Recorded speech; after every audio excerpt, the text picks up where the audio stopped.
15 फरवरी 2024 को मुरादाबाद के दिल्ली रोड स्थित होटल पैराडाइज में नेशनल इंटीग्रेटेड मेडिकल नीमा मुरादाबाद की ओर से यूनानी डे पर एक सेमिनार का आयोजन किया गया, जो कि हर वर्ष 11 फरवरी को मनाया जाता है।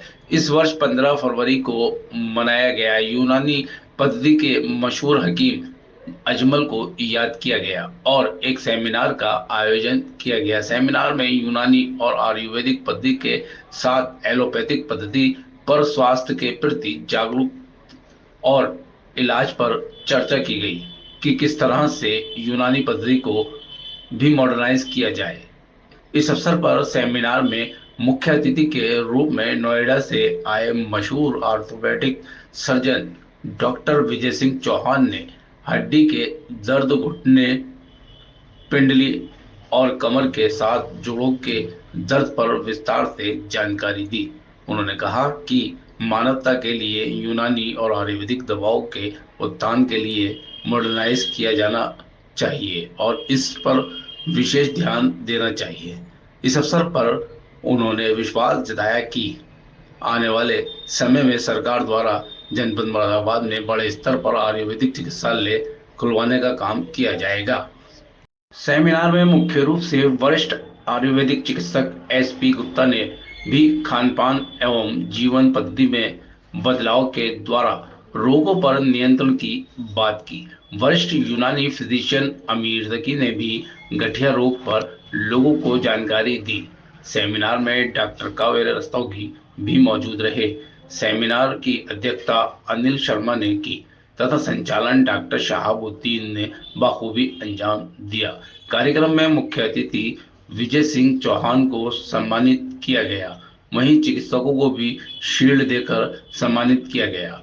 कार्यक्रम में मुख्य अतिथि द्वारा सभी को आश्वासन दिया गया कि आयुर्वेदिक पद्धति पर काम किया जाएगा और आने वाले दिनों में मुरादाबाद में आयुर्वेदिक चिकित्सा को उरूज पर पहुंचाया जाएगा। मुख्य अतिथि कार्यक्रम में मंच पर नीमा अध्यक्ष डॉक्टर शाहिदीन कुरैशी, महासचिव doctor Nazim Khan, doctor Arif Rahman, doctor Faheem Baig, doctor Sadaf Jamal, doctor Ziauddin, doctor Iftikhar Hussain, doctor Rizwan Ahmad, doctor Shoaib, doctor C K. Rastogi, doctor Arif Raza, doctor Intezar आदि चिकित्सकों के सहित महिला चिकित्सक भी मौजूद रही। Aim is to help suffering humanity, whether it is by allopath, whether it is by Ayurved, whether it is by homeopath, whether it is by Unani. I still remember when probably we did not have much of researches. Now researches are going on, and since 2014 now Ayurveda is well recognized all over the world. Even WHO acknowledges Ayurveda as and now which are 100-bedded hospital, they will be having Ayush OPD also. And more than 300 bedded, there will be a indoor facility for Ayush hospital also. Suppose we have 500 bedded hospital, there will be 50 beds allocated for Ayush.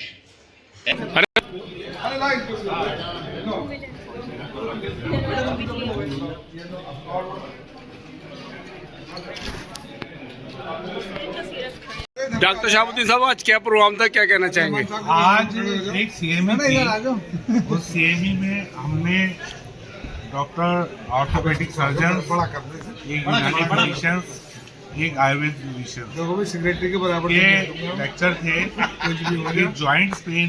Joint pains में आयुर्वेद, यूनानी और allopathy का क्या क्या non surgical इलाज है, उस पर आज एक डिबेट थी, उस पर एक चर्चा थी जो हम लोगों ने करी है। तो हमारे बीच आज एनसीआर के माने जाने डॉक्टर यूएस चौहान साहब ऑर्थोपेडिक सर्जन मौजूद थे।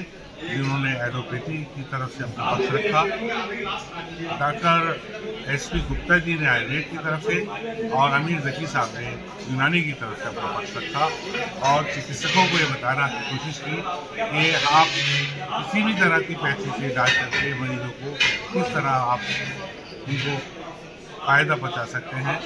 इस बात पे चर्चा हुई और उन दवाइयों पे चर्चा हुई। जी, क्या नाम आपका? मेरा नाम डॉक्टर नासिर, क्या पद है इस वक्त आपके पास? मैं नेशनल इंटीग्रेटेड मेडिकल एशियन। क्या कहना चाहेंगे इस मौके पर? सबसे पहले तो मैं सारे यूनानी जगत को, बल्कि ISN जितने भी हैं, इंडियन सिस्टम ऑफ मेडिसिन के लोग ग्रेजुएट हैं, यूनानी डे की बधाई देना चाहूँगा। यूनानी डे हम लोग अमूमन 11 फरवरी को मनाया जाता है हकीम अजमल खान साहब के जन्म दिवस पर, लेकिन हम लोगों ने थोड़ा लेट उसको आज सेलिब्रेट किया। जी, क्या कहना चाहेंगे रही साहब? मैं सबसे पहले अपने जितने भी यूनानी डॉक्टर्स हैं या डॉक्टर्स हैं उनको मैं यौम यूनानी जो आज 11 फरवरी को होता है उसमें हम ना मनाकर कुछ वजूहात की वजह से जो हमने आज, और उसके अंदर हमारे डॉक्टर BS चौहान उन्होंने आयुष के लिए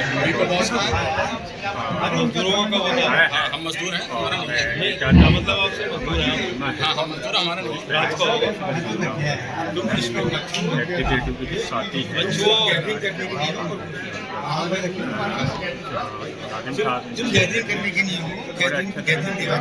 CMA को करते हैं।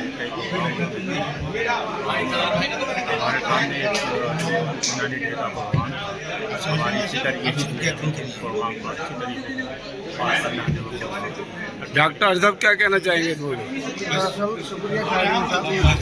दरअसल ये जो प्रोग्राम आज चल रहा है, हमारा 11 तारीख को प्रोग्राम होना था यूनानी डे पे, लेकिन इसी बीच ये सोचा कि क्यों ना यूनानी डे को इस बार इस तरीके से मनाया जाए कि जिसमें आयुर्वेद, यूनानी और एलोपैथिक तीनों पर डिस्कशन हो। और यही सोचते हुए हम 3 स्पीकर चुने। ये पीछे बैनर लगा हुआ है, आप इसका फोटो ले लें एक बार।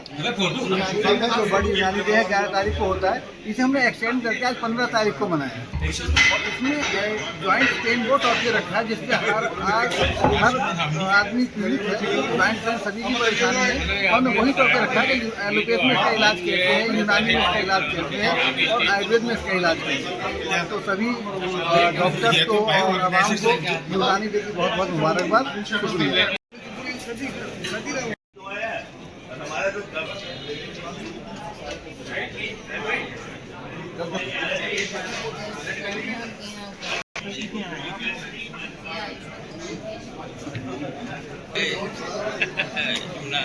आप प्रेसिडेंट भी मुरादाबाद मंडल। नॉलेज की कोई बात नहीं होती कबीर जी। मैं बताऊं जो शायरी उर्दू की है ना, बड़े बड़े उसके फैन है। मैं तो बहुत देखता रहता हूँ, दुबई में हो रही है, वहाँ हो रही है। लैंग्वेज किसी की वो नहीं है, किसी की बपौती नहीं है, ये सब की है। नाम जानना चाहेंगे आपका और क्या प्रोग्राम था, क्या कहना चाहेंगे इस संबंध में? मैं डॉक्टर विजय सिंह चौहान हूँ और मैं एक सीनियर ऑर्थोपेडिक सर्जन और वैसे सोशल वर्कर हूँ। कॉलेजेस मेरा अब आप जान के अच्छा लगेगा, गौतम बुद्ध नगर का पहला नर्सिंग और फिजियो कॉलेज है और आयुर्वेदिक मेडिकल कॉलेज। और पर्पज़ यही है, ये ट्रस्ट एक रन करता है Gautam Buddha health care foundation, और इसी के माध्यम से हम हजारों कैंप, बहुत काम है जो बताना पॉसिबल नहीं है। और जब आपसे आगे मिलूंगा तो और भी बताऊंगा। हम लोग फ्री कैटरेक्ट सर्जरीज करते हैं। बर्न जो पेशेंट हैं उनके कॉन्ट्रेक्चर रिलीज भी होते हैं, वो जर्मनी से टीम आती है। और पोलियो की, अब पोलियो तो काफ़ी कम हो गया, पर पोलियो की बहुत corrective surgeries, caliper, wheelchairs और बहुत सोशल ऑर्गेनाइजेशन से जुड़े हुए हैं। सर, नीमा और एजुकेशन मेरा पैशन है बेसिकली। नीमा का अलग मुकाम है मुरादाबाद मंडल में, हम देख रहे हैं नीमा के चिकित्सक हर जगह मौजूद हैं। क्या कहना चाहेंगे, इनको क्या खास बात उनसे शेयर करना चाहेंगे? देखिए, मैं बस ये कहना चाहूँगा कि समय बदल रहा है। आप देखिए, आज से ये सिस्टम तब से है जब ना हवाई जहाज थे, ना मोबाइल थे, ना मशीन थी, ना ट्रेन थी। आयुर्वेदा हो, यूनानी हो, बहुत पुराने सिस्टम। लेकिन समय के साथ साथ चेंज आना चाहिए। पहले मोबाइल इतने बड़े थे, आज छोटे से मोबाइल हैं, स्मार्ट हैं, दुनिया में आप कहीं वीडियो कॉल कर सकते हैं। तो हमको रिसर्चेस पे ध्यान देना चाहिए। और हर कोई भी सिस्टम किसी भी मेडिसिन का कंप्लीट नहीं है, तो हमें एक दूसरे से हेल्प लेने में, गाइडेंस लेने में। आज आयुष के भी जो कॉलेजेस हैं, चाहे वो यूनानी हैं और चाहे वो आयुर्वेदा है, उसमें सब लेबोरेटरी होना जरूरी है। आज से 200 साल 400 साल पहले तो लेबोरेटरी नहीं थी, उसमें सीटी स्कैन होना या डिजिटल एक्सरे, अल्ट्रासाउंड मुश्किल से अभी 30 साल पहले आया। तो हमें टाइम के साथ हम सबको चेंज होना चाहिए, उसमें रिसर्चेज आनी चाहिए, हमें अपनी फेल्योर भी एक्सेप्ट करनी चाहिए और हमें अपने प्लस पॉइंट भी बताने चाहिए। एक गरीब पेशेंट जो होता है वो ज़्यादातर बीयूएमएस की तरफ भागता है, इसकी क्या वजह लगती है, वो क्या है?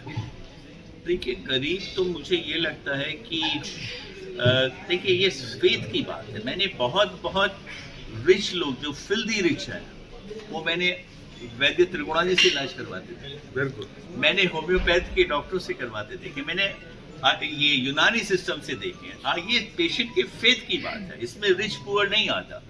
तो मैं समझता हूँ कि हम इसको जितना पॉपुलर करें और वाई नॉट, हम क्यों नहीं हम मतलब ये एक सिस्टम है, यूनानी सिस्टम आप लगाइए, कब से यूनान कब से सिस्टम है, या आयुर्वेद हजारों साल से, आप इनको रूल आउट नहीं कर सकते।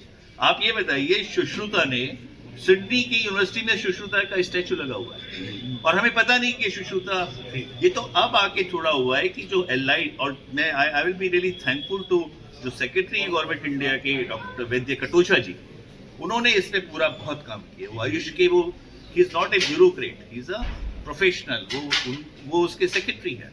और मेरे ख्याल से आप खुद देखिए पिछले सालों में बहुत बढ़ा। मुझे लगता है हमें रिसर्चेस से, हमें एक्सरे की भी हेल्प, अगर कोई सपोज आयुर्वेद वाले सीटी लिख रहे हैं तो उसमें गलत बात क्या है, बिकॉज ये डायग्नोस्टिक तो किसी एक को बिलोंग नहीं करती, ये तो सबको, इट इज बेसिकली। अब आज अगर हम एंडोस्कोपी कर रहे हैं तो उसका वो एक सिस्टम है जो कि पहले उसमें हम जो इल्यूमिनेशन है वो किस तरह से एक फ्लेक्सिबल कॉइल के थ्रू जाता है।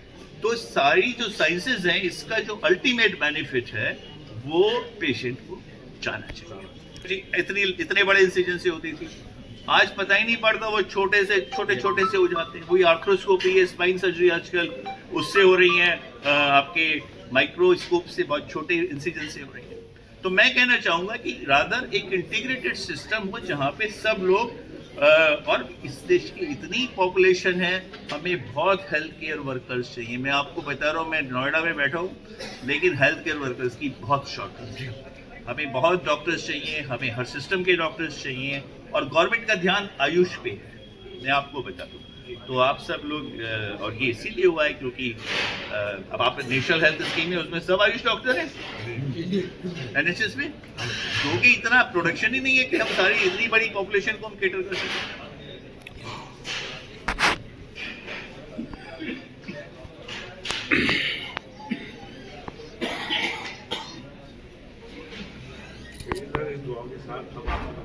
नहीं आप नहीं मिलते तो रहेंगे, वो तो बात नहीं, पर हमें कुछ करना भी नहीं। आप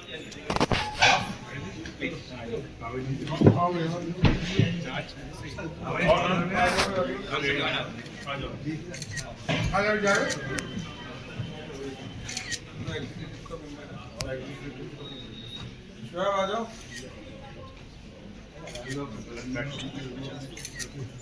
जाओ।